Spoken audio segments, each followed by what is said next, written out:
motivational speeches on YouTube that I listen to occasionally where guys are like, when you made it to the NFL, like, you're just getting started. Okay? You signed that factory deal, you're just getting started. So, okay. So let me be a little bit of a dick. Let me be a little bit of a dick for just a moment. You can be a lot of a dick on this show, Rob. No one listens to it, so say whatever you want. It doesn't fucking matter. Okay? Yeah. Oh yeah. We're all dicks to each other on here, so let her rip. That's great. Travis. Well, think about it this way. Take anybody I've worked with in the past. It's not a matter of if; it's a matter of when. Not anyone, but the Martin brothers, the Jordan Baileys, the ACs, the Ian Treadles, the Seth, all that goes with it. Okay, so I've got somebody like a Logan Best. His parents are phenomenal. He is probably one of the most polite young men that really wants to go far.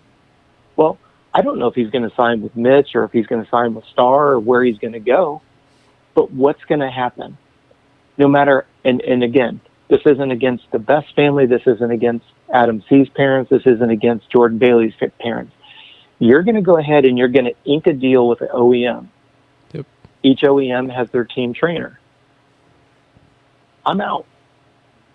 And I tell that to Logan all the time. There's going to be a point where I'm going to get pushed out. And they're like, no. We love what we're doing. We're defending you. I understand. But you have to understand, at the end of that final putting the period in the signature, it's not going to happen. Mm-hmm. Mm-hmm. Yeah. And I tell these guys, I know it right now. Logan Best, I will not have when he goes to a 250 program. But all I can do is say, look, I got you there to the best of my ability. You're ready. You're not overtrained. I'm always a phone call away.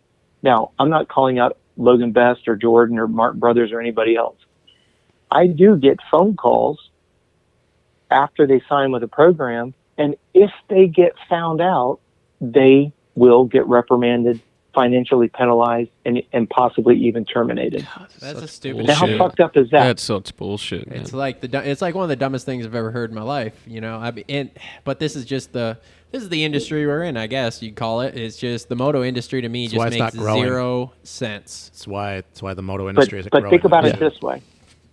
Think about it this way. You've got a rider that's being pigeonholed into a closed door meeting, being told what they're going to do. You have a rider saying, but I want to work with Robb Beams. I've worked with him my whole amateur career. And they will say, and I've been quoted this, don't ever mention his name again. He is not our guy. This guy is. And whatever this guy says, you're going to do. Does that have a lot to do with like some orange and white and now red bikes? Wow. Rob, is that? Wow, that was subtle. Does this have a lot to do with that kind of stuff? That was subtle, Travis. That was subtle.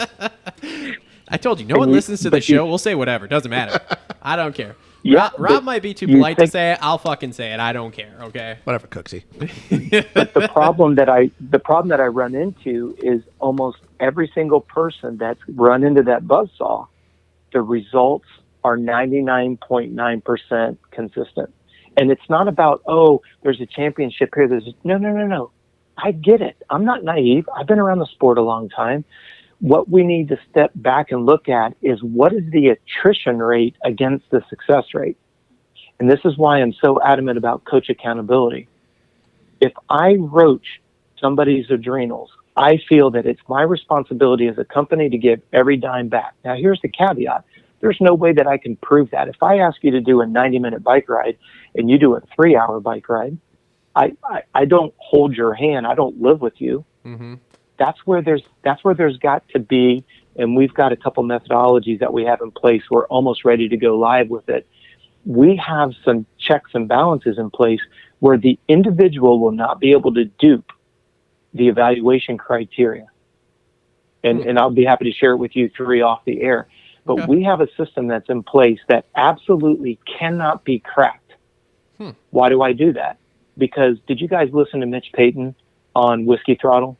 A little bit, yeah. I was going to say, I listened to most of it. He's been on there twice, though, hasn't he? I think so, yeah. I was going to say, listened he did to a total at least of one. 7 hours. I was going to say, I don't know that I've listened to all of both of them, but I know I made it through the first one and part of the second one. But anyway, go ahead. Well, here's the key. Right now, I'm on a 22-year out of a 25-year business model. I'm 3 years from having it where I needed it to be. And this is so interesting that Mitch mentioned it. And it's right in line with what we're talking about this evening. Mitch was talking about when Ricky was on the pro circuit team and Mike Brown was on the team. And Ricky was just making small talk with Mitch. And Mitch said, how's it been with Brownie training with you? And Ricky said, I haven't seen Brownie in like 3 months. And so it was interesting because, like Mitch said, you know, kind of along the same example and thread of thought we're talking about, here he is paying a salary. They're in Florida, not in California. He can't babysit them. He can't hold their hands. He's paying them a salary, assuming they're doing their job. And then he calls Brownie up. And Brownie's like, oh, yeah, I've been building a house and I've been doing landscaping work. That's awesome. So this methodology that we're creating and what we're putting in place is I'm going to be able to show to a team manager literally hour by hour whether or not the athlete is sleeping, eating, traveling, training. We have the methodology in place. That's awesome. And the idea here is, yes, I will put my money where my mouth is. If somebody signs up today and they're willing to go through the evaluation criteria and wear the evaluation materials and do the necessary work, I will make a financial commitment to give you every dime back you've ever paid us. Mm-hmm. And I will promise you, you will never, ever have your career shortened because of adrenal fatigue, Epstein-Barr, chronic illness, chronic injuries. Okay. But at the end of the day, the athletes are going to the athletes are going to have to agree to be accountable. And if they're not, then we don't have any reasons to even have a conversation. Mm-hmm. Now, take that to a team that has a so-called trainer that doesn't know his ass from a hole in the ground, that has no credentials to be doing what they're doing. And it Rob, drives you know I'm sending you a text this week to ask who these trainers are off the air here. Because I have a guess. I have ideas. The one guy wears real weird skinny jeans. You know what I'm talking about? but I'm gonna get this information out of you this week here, Rob. You don't know what I'm talking about? No worries. But the funny part about it is I say this all the time. I have a 250F. I've read the manual. There's not a factory team that should hire me because I read the manual. Exactly. But yet you get a guy that came out of a factory rig and now he is a nutritionalist, a physiologist, kinesiologist, a biomechanicist. Or the guy that was a mid-pack privateer at best. Are you talking about Seth Rarick right now? Yeah. Maybe. Yeah. Wow.